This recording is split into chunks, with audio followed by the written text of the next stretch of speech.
Hakan bala, Can, nətənsən, yaxşısan?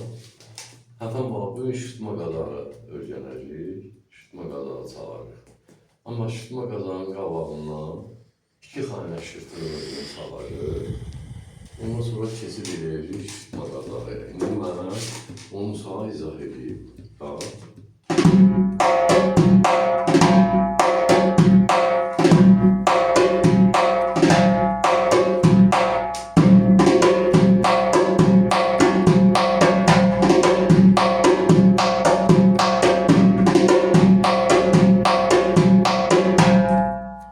Oldu, buyur.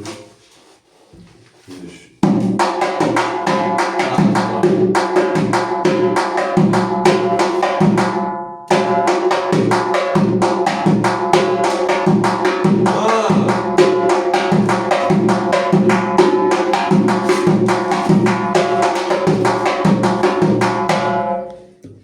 Mən həmişə demişəm, yenə deyirəm, Elbala Məktəbi Cəmdə buradır.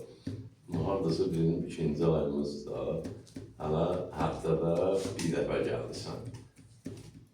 Yəni hazırlıqlardır, bunlar hamısı şərtdir. Allah can sağlığı versin. Hələ qabaqda çox işlər görüləcəkdir.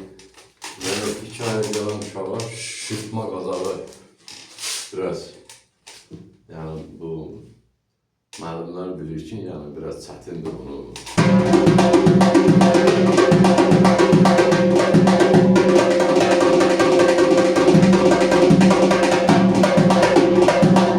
Bunlar hamısı şərtdir. Qaldır görür.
Şimdi bak hamsın bak. Buyur.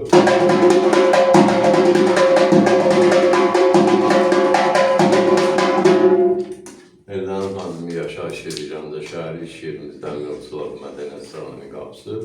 Xalqın ballarının ucunasıdır, biz hazırıq qəbul eləyək. Nəyi biliriksə də. Tələbələrlə paylaşaq. Sən tələbə qazanalım, sən 14 nömrənə quzu kəsin. Can sağlığı.